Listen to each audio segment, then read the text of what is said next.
아멘. 한번 따라하시기 바랍니다.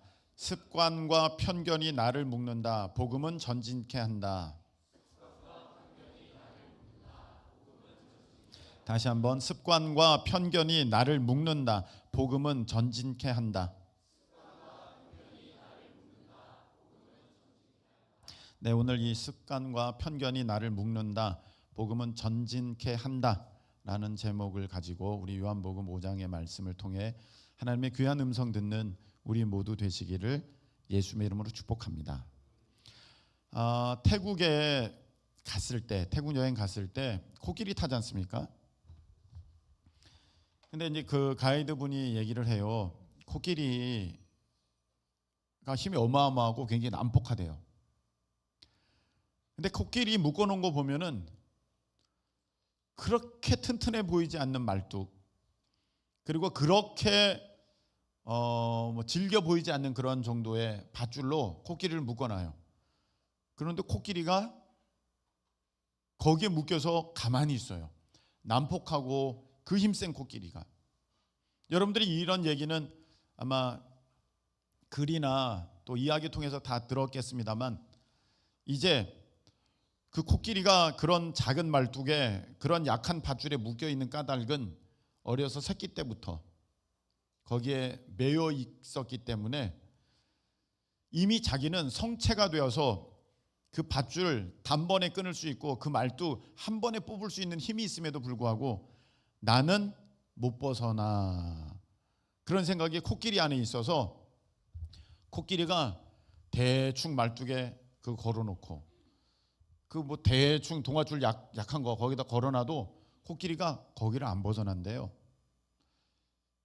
그와 같이 우리도 신앙이 훨씬 더 이 하나님께서 주신 은혜와 능력이라면 더 힘있게 이 신앙생활 잘할 수 있고 더 멀리까지 나아갈 수 있음에도 불구하고 왜 같은 모습으로 수년 수십 년을 지낼 수밖에 없는가라고 봤을 때 제일 문제가 습관, 편견, 잘못된 오해가 지금 나를 묶고 있다. 근데 그것들이 다 끊어진 복음은 나를 전진케 한다. 할렐루야. 오늘 이 말씀 우리가 함께 나누는 가운데 묶여있던 거 다 끊어지고 전진케 되는 은혜의 역사가 있기를 예수님의 이름으로 축복합니다. 이 성경에 오늘 어떤 장면을 보게 되냐면 예수님을 대적하는, 예수님께 반대하는 사람들을 보게 되는데 대표적으로 유대인들 그리고 바리새인 서기관들입니다. 이 바리새인 서기관들은 일찍부터 하나님 말씀을 배우고 외우고 삶에 적용하면서 살아오는 사람들인데 정작 이들이 이 땅에 오신 하나님, 이 땅에 임하신 말씀, 이 땅에 구원자로 오신 하나님 아들 예수님을 만났을 때, 뵙게 되었을 때는 자기들이 가지고 왔던 생각들 그리고 공부했던 것들, 알고 있던 것들이 전부 편견이 되고 습관이 되고 오해가 돼서 오히려 예수님을 배척하게 만들고 심지어는 죽게끔 했다. 오늘 이 장면은 어떤 것이냐면 이 사람들이 가지고 있는 안식일에 대한 오해, 안식일에는 아무것도 하면 안 돼, 이런 인식, 습관, 편견, 자기들만의 이해를 가지고 있었는데 막상 예수님께서 병자를 고치시니 사람들이 그 병자 고침받은 것을 가지고 기뻐하고 즐거워하는 것이 아니라 도대체 안식일에 누가 이런 일 했어? 베데스다 이 연못가에서 이 30년 이상을 38년 동안 앓고 있던 이 사람이 40년을 고생하면서 정말 힘들게 있던 사람이 고침받고 낫게 된 것에 대해서는 감사하고 찬양하는 것이 아니라 누가 안식일에 이런 일을 한 거야 라고 화를 내면서 그 일을 하신 분이 예수님이라는 사실을 알게 되었을 때 이들이 본격적으로 예수님을 죽이려고, 박해하려고 이제 마음에 그 칼을 갈게 됐다라는 거예요. 이런 부분이 우리 가운데 너무 많습니다. 그래서 막상 하나님께서 은혜를 주셔도 그 은혜를 받지 못하고, 하나님께서 해결책을 주셨는데도 그 해결책을 자기 것으로 삼지 못하는 까닭이 우리 안에 견고하게 굳어져 있는 습관, 편견, 잘못된 오해, 말씀에 대한 어떤 잘못된 인식이 나를 묶고 있어서 전진이 없다. 그래서 오늘 이 말씀을 통해서 혹여라도 하나라도 우리 하나님께서 은혜 주셔서 이제 그것을 깨닫게 하신다면, 여러분들이 그 편견에서, 그 묶임에서 벗어나서 이제 새롭게 전진할 수 있는 우리 모두가 되시기를 축복합니다. 제가 목사로서 제일 힘든 게 있어요. 뭐냐면은 여러분들의 편견 깨는 거예요. 여러분들의 오해 깨는 거고, 여러분들의 잘못된 인식을 바꿔주는 게 제일 힘들어요. 상담 물어오는 거 전혀 힘들지 않습니다. 목사님 이거 뭡니까? 물어오는 거 아무렇지도 않아요. 당연히 해야 하는 일인데, 문제는 목사님 이거 왜 이래요? 그건 이렇습니다 라고 했을 때 그 사람이 자기만의 생각을 갖고 있고 자기만의 틀을 가지고 있어서 받아들이지 않을 때, 그게 힘든 거예요. 내가 여러분들에게 그걸 설명해 드리고 그건 이렇습니다 말씀드리는 건 너무 쉬워요. 그거는 할 때 막 힘이 나요. 그런데 너무 답답한 게, 여러분들이 편견에 갇혀 있어서, 쉽게 말하면 그거 끊고 나가시면 돼요. 충분한 힘이 있어요. 목사님이 모르셔서 그러는데 저 이거 30년 동안 묶여 있었어요. 그러니까 끊고 나가시라니까요. 못 끊어요. 이건 안 끊어지는 거예요. 이게 왜 안 끊어지냐면요, 이거는요 막 이렇게 해서 삼겹줄이에요. 이건 안 끊어져요. 아니 이미 충분히 끊을 수 있어요. 안 끊어진다니까요. 목사님이 이런 거 안 묶여봐서 그래요. 이런 얘기들, 이게 힘든 거예요. 끊고 나가세요. 끊어보겠습니다. 툭 끊고 나갈 수 있는데 그걸 안 하는 거예요. 이게 제일 힘들어요. 여러분, 제가 첫 번째 교회를 개척했을 때, 그때 은퇴한 장로님 네 분이 오셨어요. 그분이 세 번쯤 나오셨을 때 저를 불러서 이런 말씀하셨어요. 김 목사님, 목사님이 어려서 잘 모르는 것 같은데 광고는 설교 후에 하는 거야. 반말을 하셨어요. 그분은 저한테. 설교 후에 하는 거야. 그리고 이런 거 모르는 게 있으면 나한테 물어봐. 내가 알려줄게. 한 거예요. 제가 그때도 광고는 설교 전에 했거든요. 여기는 설교가 광고가 설교 전에 하는 거야? 후에 하는 거야? 그게 왜 중요해? 이런 분도 계실 것이고, 그래 광고는 설교 후에 해야지. 또 이렇게 계시는 분도 계실지도 모르겠어요. 근데 보통 전통적으로 광고는 설교 후에 했어요. 저도 그렇게 자랐거든요. 근데 제가 목사가 되고 생각한 거예요. 성경을 아무리 봐도 광고는 설교 후에 하라는 얘기가 없어요. 근데 가뜩이나 설교 그 말씀을 가지고 한 주간을 살아남기도 힘든데, 설교 너무 진짜 최선을 다해서 했는데 남는 건 광고밖에 없는 거예요. 설교 후에 광고하게 되니까요. 교패 새로 나왔대. 이것만 가지고 가는 거예요. 말씀은 몰라. 그런 얘기를 안 해도 말씀이 기억나지 않아서 그게 문제인데 아무것도 없어. 안 되겠다. 저는 한때는 이제 광고를 아예 없애봤습니다. 광고를 아예 안 하는 거. 광고가 왜 필요해? 주보로 보면 되지. 근데 이제 또 그렇게 하니까 소식 전달이 잘 안 되더라고요. 이걸 보면서도 그냥 이렇게 슬쩍 지나가는 분들도 있고, 그거를 제대로 짚어주지 않으면 그게 전달이 안 돼가지고, 그래 화목제는 하나님께 드렸지만 그 제물을 이웃과 같이 나눌 때 화목제가 완성되듯이, 우리가 사람과 이 하나님의 사람 사이에서도 이 하나님의 은혜의 교류가 있어야겠다. 그래서 광고 이것도 예배 순서에 넣어야겠다 해서 이제 광고가 들어갔어요. 그런데 설교 전에 광고를 하면 안 된다는 거예요. 장로님이.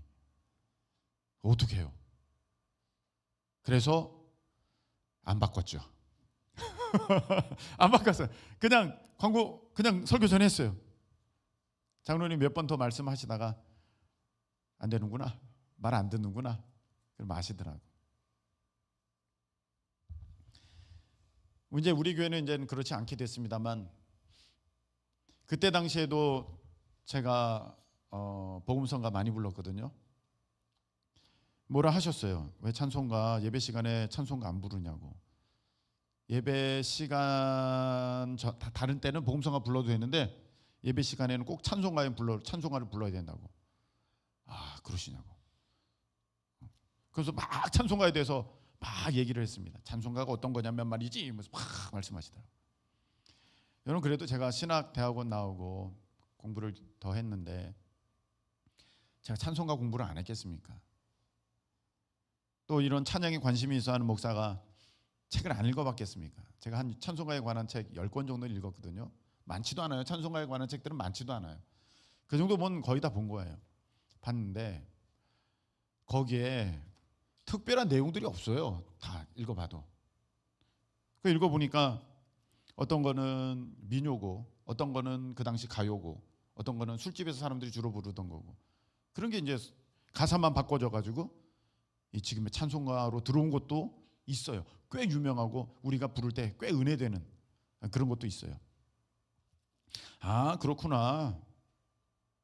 이게 특별히 하나님의 성령의 역사로 어떤 것들은 이렇게 지어진 것도 있겠지만, 그러면 요즘에 우리가 부르는 찬양들은 다 그런 건 아닐지라도 어떤 거는 성령 하나님께서 또 새로운 곡들, 새 노래로 주님을 찬양하라고 하셨으니 그때만 성령의 역사가 있는 것이 아니니 이때에도 하나님께서 우리에게 찬양할 내용과 풍성함을 허락하셨다면 이거 우리 불러야 되지 않나, 부르게 되었습니다.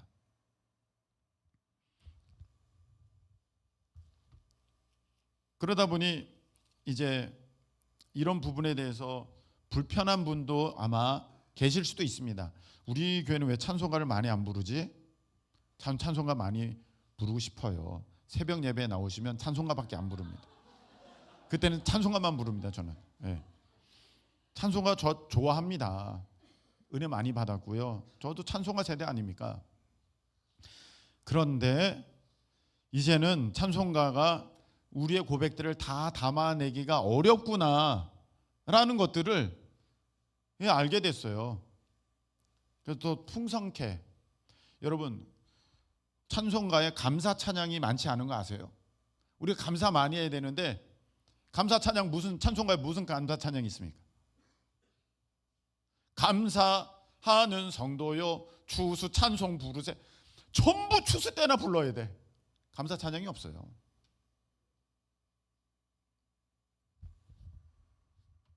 어떤 하나님의 은혜를 찬양한다? 많지 않아요. 그래서 더 많은 곡들이 있어져야겠다 해서 이제 우리가 찬송가를 넘어서는 우리 은혜되는 곡들을 찾아서 이제 부릅니다. 어떤 분들은 이런 말씀도 하세요. 성가대가 있어야 됩니다. 성가대가 있어야 되죠. 성가대가 있어야 온전한 예배가 됩니다. 이런 얘기도 들었어요. 저는 동의할 수가 없습니다. 그러면 수많은 성가대 없는 교회들은 온전한 예배를 못 드리는 건가? 그리고 성가대가 갖는 특징이 있어요. 4부 합창이에요. 그렇잖아요. 소프라노, 알토, 테너, 베이스. 그걸 해야지 거룩하다고 생각하는 거야. 여러분 맨 처음 찬송은요 화음이라는 건 없었던 거 아십니까? 화음은 넣으면 안 됐어요. 왜 안 됐냐면은 화음은 사람 듣기 편하라고 사람 듣기 좋으라고 만들어진 거야. 처음에는요. 화음이 안 그렇겠습니까? 하나님께서 화음이 틀린다고 뭐라 그러시겠습니까? 그런데 처음에는 그래서 화음 같은 거 다 빼버린 거예요. 악기 반주 이런 것도 없어요. 그거 왜 하냐 이거지. 하나님께 올려드리는 건데 그걸 왜 해야 되냐. 근데 이제 지나면서 화음도 생겨나고 이제 막 지금의 성가곡들이 막 만들어지게 됐는데 그런 것들을 모르는 거예요. 그래서 은혜롭다 하면은 화음이 잘 짜여진, 맞춰진, 그럼 은혜롭다 하고 정말 거룩하다 하고 하는데 여러분 생각해 보세요. 그게 거룩한 겁니까? 저는 거룩하다, 그런 거룩하지 않다고 말하는 건 아니에요. 반대를 말하는 게 아니라 우리가 생각하고 있는 그 틀들이 맞지 않을 수 있다. 그럼 어린이들이 나와가지고 찬양하는 것 모습은 화음도 안 맞고 심지어는 이제 멜로디도 틀리고 음정도 박자 다 틀리는데 그러면 형편없는 겁니까? 아니죠. 우리가 생각하고 있는 많은 것들이 잘못됐다. 11시 대예배입니다. 근데 사실 대예배 그럼 나머지는 소예배인가? 그런 거 아니거든요. 4시 예배도 당연히 예배, 어린이 예배도 예배. 이런 인식들이 우리가 무의식 중에 막 갖고 있는 그러한 우리들만의 어떤 습관, 편견, 오해다. 제가 어렸을 적에는요, 이쪽은 남자 자리, 여기 남자만 앉아야 돼요. 거기 예솔이 한날에 잘못 앉고 있는 거야. 일로 와야 되는 거야. 여기는 여자들이 나도 거기 앉아 있으면 안 돼. 이렇게 했어요. 제가 어렸을 적에는요, 가운데 휘장이 있었어요. 알아요, 여러분? 막이 있었어요. 막. 그 저쪽에는 뭐가 있는지를 몰라. 여자들이 있을 뿐이지. 막이 있었다니까요. 목사님 너무 옛날 얘기 아니고 있었다니까요. 그리고요, 여러분들 큰 잘못을 하고 있어요. 지금 의자에 앉아 있는 거예요. 옛날에는요 의자가 없었어요. 전부 방석이 뒤에 쌓여 있었어요. 그럼 자기 방석 가져다가 그 자리에 앉아야 돼요. 제가 신앙생활 했던 얘기를 하는 겁니다. 조선시대 고려시대에 나왔던 그런 거 아니라요, 제가 신앙생활 했던 거예요. 그리고 자기 자리가 있어요. 그 자리는요 표시가 돼 있어요. 기도 많이 한 자리는요 진짜 마루가 까졌어요. 까질 정도가 아니라 파였어. 그 무릎 자리가 파여져 있어요. 그랬다니까요. 정말로요. 그래서 지금도 기억나는데 의자가 들어오게 됐을 때 어른들이 모여서 심각하게 회의를 했어요. 아니 하나님 앞에 어떻게 의자에 앉습니까? 아니 난 그게 이해가 안 되는데, 우리가 다 방바닥 문화였잖아요. 그전에는 집에 다 앉아서 있었잖아요. 양반다리하고. 그 문화와 그 본질을 사람들이 혼동을 한 거예요. 우리가 진심으로 전심으로 24년도에는 우리 하나님 앞에 그렇게 나아가게 됐는데, 그런 것들이 깨지지 않으면 하나님 앞에 진심이 될 수가 없어요. 왜? 껍데기들이 너무 가려져 있으니까. 그래서 결론이 어떻게 나는 줄 아십니까? 그럼 반만 의자로 합시다. 진짜로. 그 반은 저 뒤는 의자, 앞에는 바닥 이렇게 했어요. 근데 바닥에 앉는 사람들은 자기가 정말로 믿음을 지키는 듯이 하면서 바닥 저기 방석에 앉아다가 탁 앉고, 의자 앉는 분들은 뭔가 잘못한 듯이 조심스럽게 탁 앉고, 그래 난 무릎 아파 안 돼 이렇게 앉고 그렇게 했어요. 해가 지나가면서 한 줄씩 한 줄씩 더 의자로 채워지는 거예요. 여러분, 아니 여기에 복음이 어디 있어요? 여기에 진리가 어디 있고 여기에 진짜가 어디 있습니까? 이거 다 사람들이 만든 율법이고 껍데기고 굴레고 형식이고 습관인데, 이런 것들이 너무너무 힘들게 하는 거예요. 제가 어렸을 적에 제가 청소년까지만 해도 이렇게 됐으면 타락한 애들이에요. 어떻게 일렉을 그렇게 세게 쳐? 일렉은 조심스럽게 저 바깥에서 자기 집에서 띵 그 정도 할 뿐이지, 그거 드는 순간 타락한 사람인데, 진짜예요. 일렉 치는 사람은요 나쁜 사람이에요. 인식이 진짜로 나쁜 사람. 저런 전자악기 안 돼. 이건 타락한 소리야. 온리 경건한 소리는 피아노 소리. 말도 안 되죠. 드럼,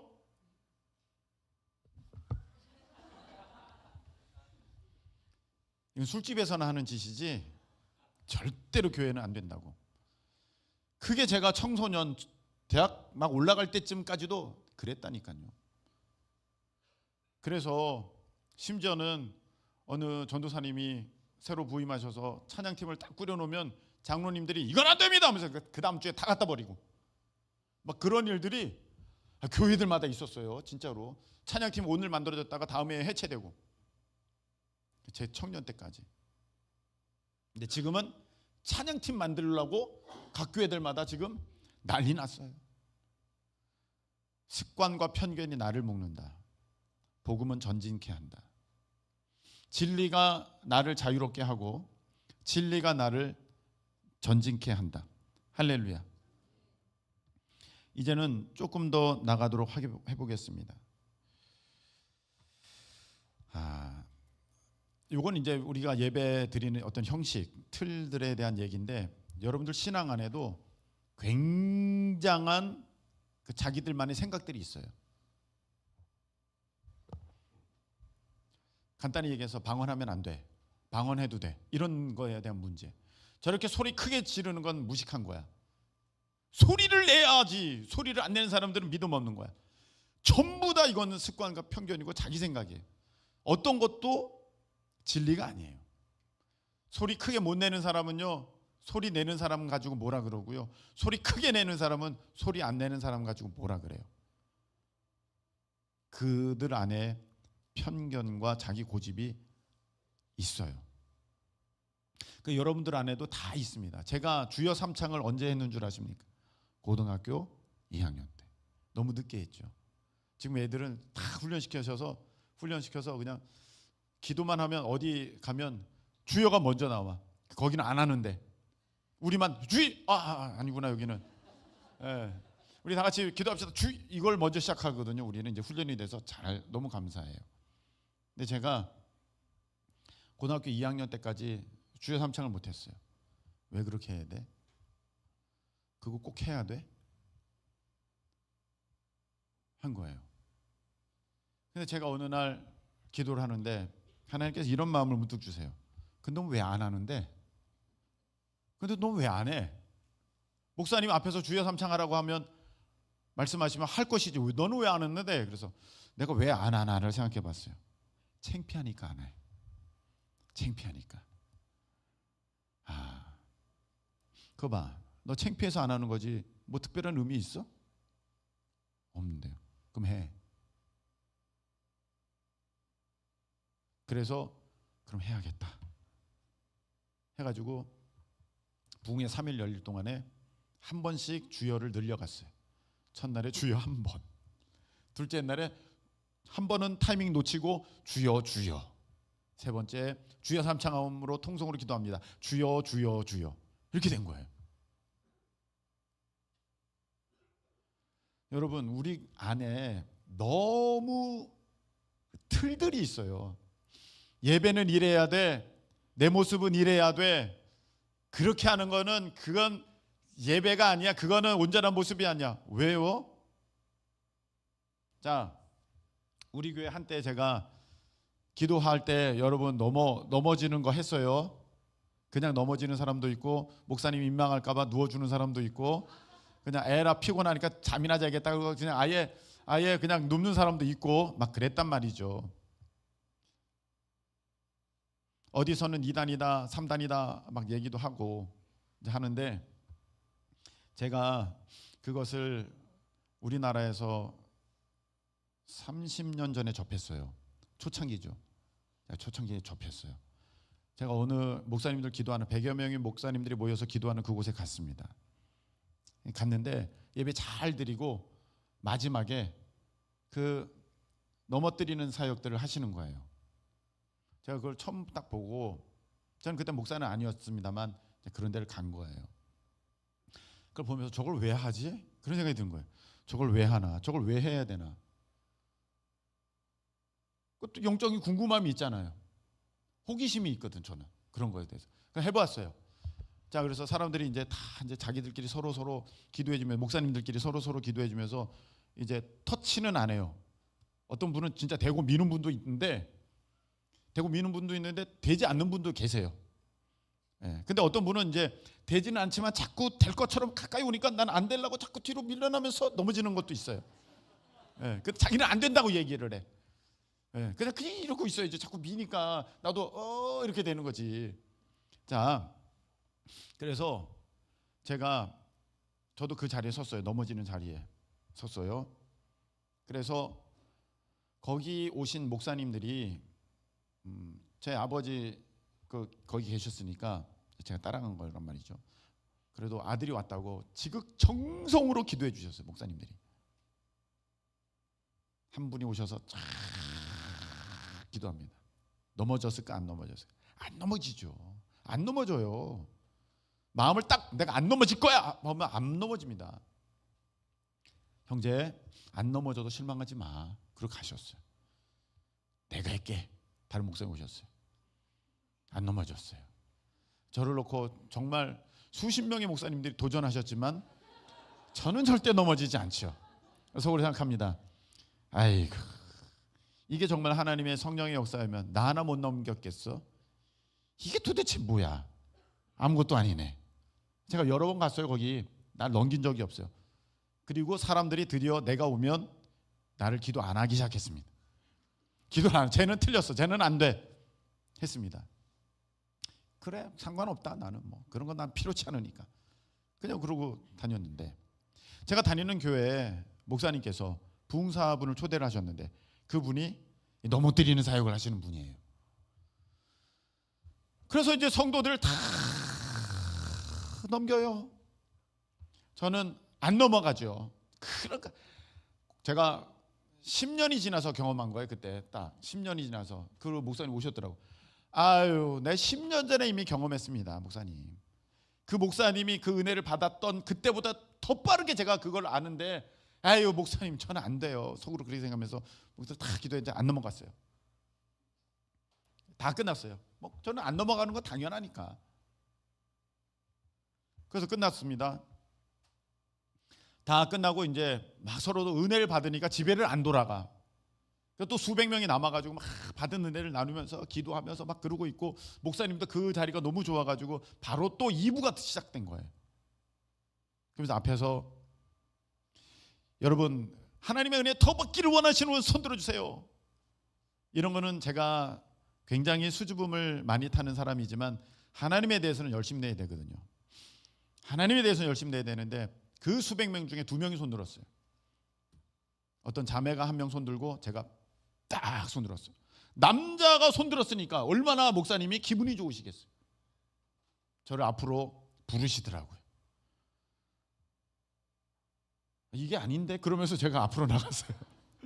제가 앞으로 나가서 그래, 형제는 어떤 은혜를 더 원하십니까? 그래서 저는 뭐 이렇게 얘기했는데 넘어지는 사역에 대해서 잠깐 언급을 했어요. 저는 넘어지를 않는데, 그러면서 뭐 하니까 그래? 다른 건 안 들으시고 그것만 들으신 거야. 그래? 그러시니 여기 서봐 그러시는 거예요. 수백 명이 저를 지켜보고 있어요. 그래서 저를 놓고 이제 이거 기도를 하시는 거예요. 안 넘어질 수가 없는 상황이에요. 이거 내가 안 넘어지면 부흥사님이 얼마나 망신스럽겠어요. 아유 주여 이거 어떡합니까? 그 앞에 섰는데 진짜 후회와 어떤 지금까지 신앙생활의 어떤 그런 회환이 막 슉 지나가. 이거 내가 왜 나왔지? 막 그러고 있는데 제가 넘어졌겠습니까? 안 넘어졌겠습니까? 안 넘어지죠. 제가 누굽니까? 그래도 난 주님 앞에 내 온전함을 지켜야 돼. 내가 사람 보고 넘어질 수 없지. 그래서 했는데 저를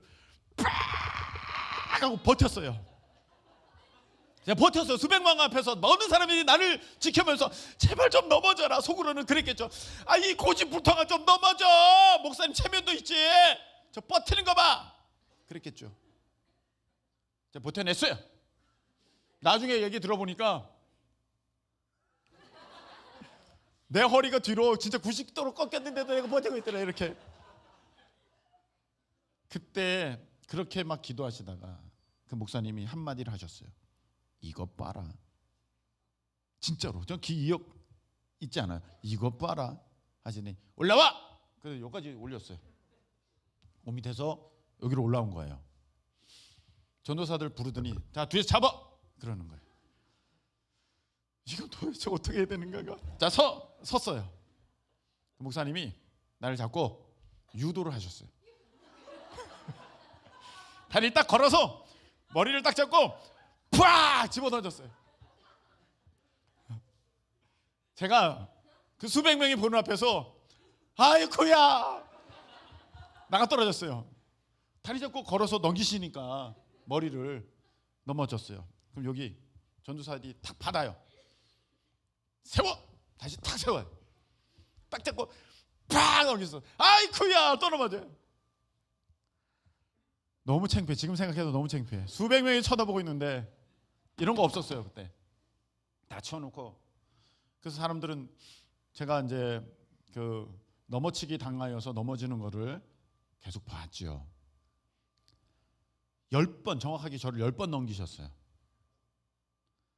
제가 거기에서 하나님 잘못했어요. 뭔 생각이 오만 가지 생각이 다 들었어요.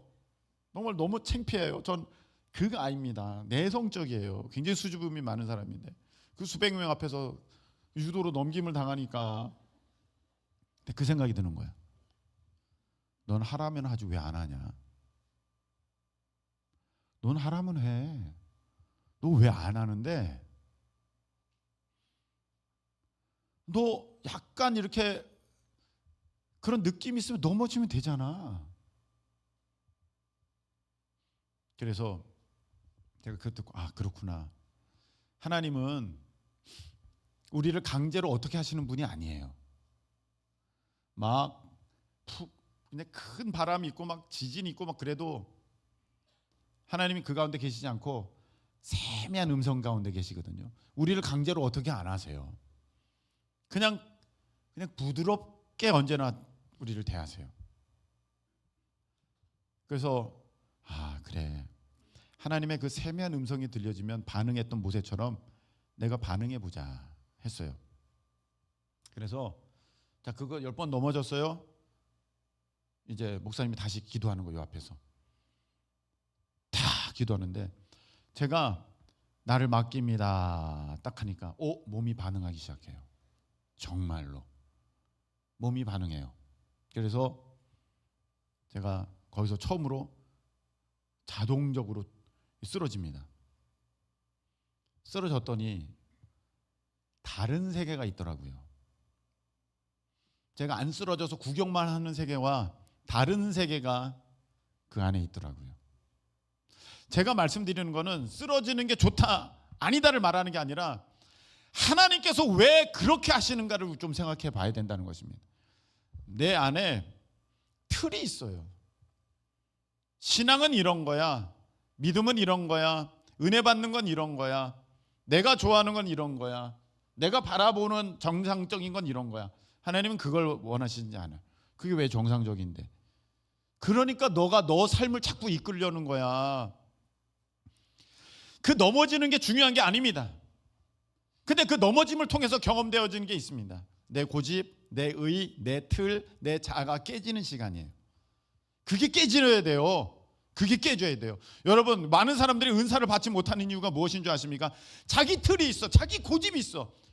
막 자기 체면이 있어. 내가 그래서 이거 막 이렇게 기도하면 안 돼. 여기서 내가 눈물 흘리면 안 돼. 내가 여기서 랄라라 하면 안 돼. 내가 여기서 뭐라고 하면 안 돼. 너무 창피해. 그 틀이 있어요. 그러니까 그게 나를 꽉 막고 있으니까 전진이 없어요.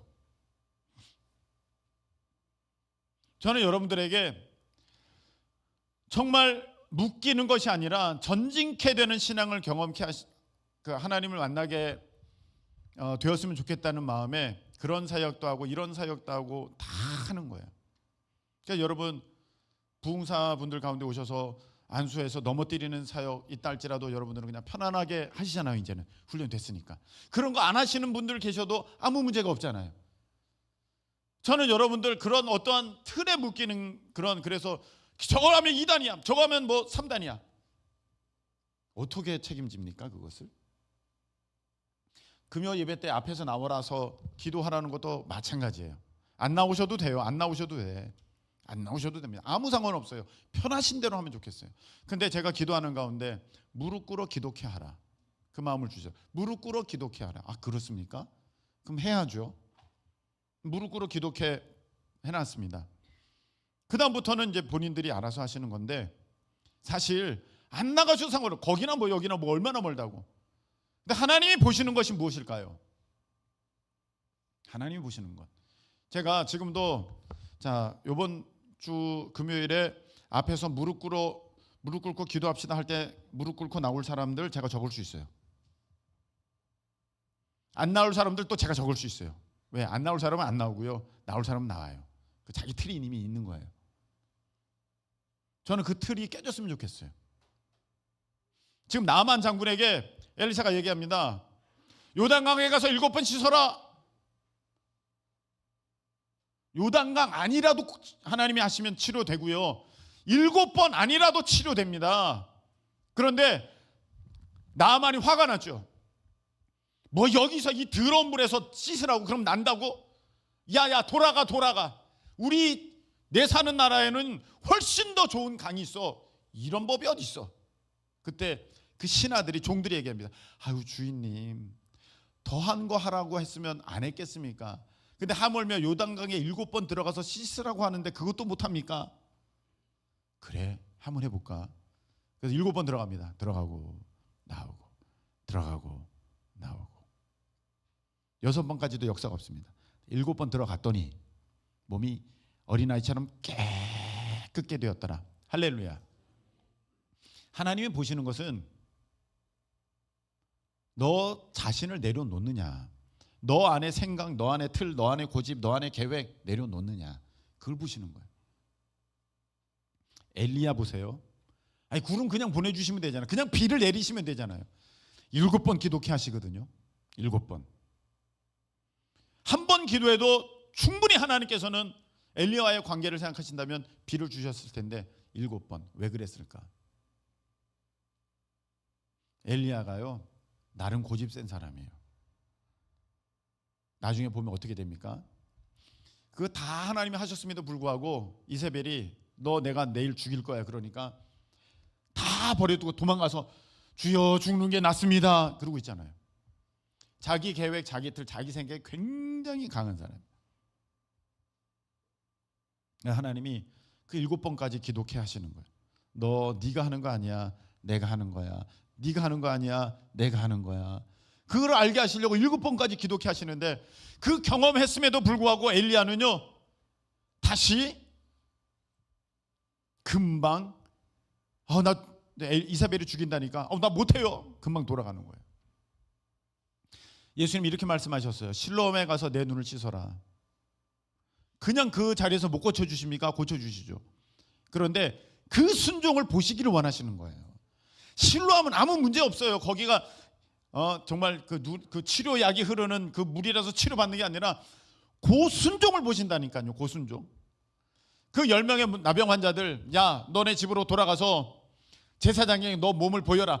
그때까지는 안 났어요. 그런데 이제 그 말씀에 순종해서 가다 보니까 치료함을 받게 된 줄로 믿습니다. 여러분, 그래서요 제가 여러분들에게 말씀드리는 것은, 우리가 은혜 받으려고 할 때도, 신앙의 전진이 있으려고 할 때도 그 안에 틀들이 있으면, 자기 생각이 있으면, 기도는 이렇게 해야 돼. 거기 뭐 나간다고 뭐가 있어? 자꾸 나오라면 율법이야. 율법이죠. 그 자체가 뭘 주는 건 아니지만, 제가 여러분들에게 드리고 싶은 말씀은 하나님 말씀에 그저 한번 순종해 보시라. 할렐루야. 18일부터 기도합니다. 에이 집에서 기도해도 되지. 에이 그거 뭐 그렇게 의미 있는 건가? 맨날 기도하는데. 예, 그럴 수 있어요. 근데 하나님께서 보시는 것은, 너가 그럼에도 불구하고 너 자신과 너의 뜻을 내려놓고 그것에 순종하나 한번 보시는 거예요. 그래서 하나님이 역사하시는 거예요. 여러분 말씀을 맺겠습니다. 아직도 많이 남아있지만 그래도 맞춰야 돼서, 여러분이 가만 내가 상담하다 보면 이런 게 있어요. 나는 이렇게밖에 못 살아. 목사님, 아유 저는 그냥 이걸로 만족해요. 전 늙었어요. 틀이 빡 잡혔어. 저는 그냥 이렇게 되는 인생인가 봐요. 그런 생각이 콱 지배를 하고 있어. 저는 안 나요.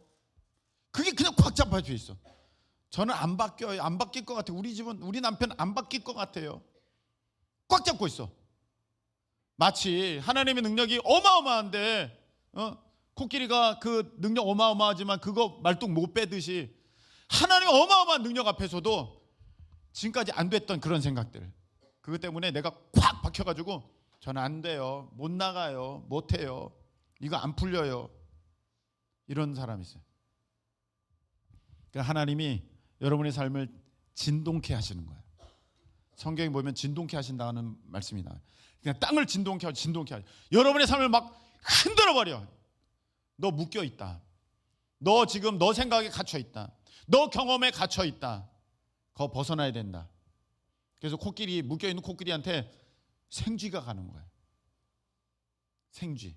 저는 코끼리한테 생쥐를 줘본 적은 없습니다만 글은 그렇게 돼 있더라고요. 생쥐가 가면 코끼리가 화들짝 놀란대. 생쥐는 무서워한대. 그래서 화들짝 놀래가지고 자기도 모르게 말뚝을 팍 빼버리는 거야.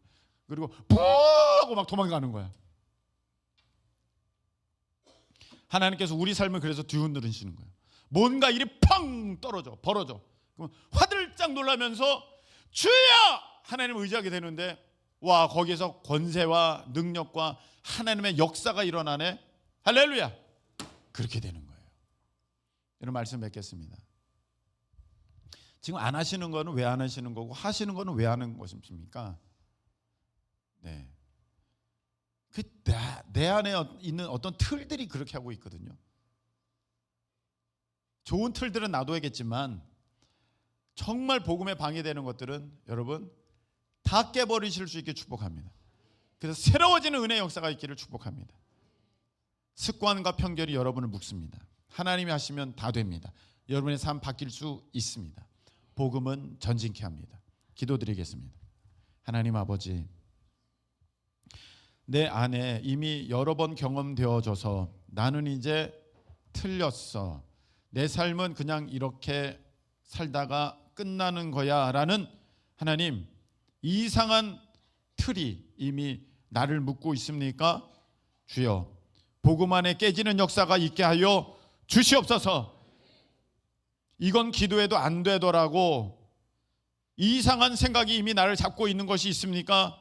주여, 끝까지 기도하여 기적을 보는 우리가 될 수 있도록 주님 역사하여 주시옵소서. 아버지, 우리 하나님의 주시는 그 은혜를 향하여서는 하나님 우리가 내 자신을 내려놓고 이런 것도 저런 것도 다 감수하면서 주님 앞에 내 자신을 들여보는 그런 믿음의 결단과 용기가 있게 하여 주셔서 아버지 전진하고 승리하는 우리가 되도록 허락하여 주시옵소서. 이제는 우리 주님 예수님의 크신 은혜와 우리 하나님 아버지의 그 무한 사랑하심과 성령님께서 우리 가운데 역사하여 주셔서 잘못된 편견 습관 다 깨버리고 오직 말씀의 순종함으로 승리케 하심이 오늘 예배하며 우리 하나님 앞에 더욱 가까이 나아가기를 소망하는 모든 믿음의 자녀들 위해 영원토록 함께 하시기를 예수 그리스도의 이름으로 축원하옵나이다. 아멘.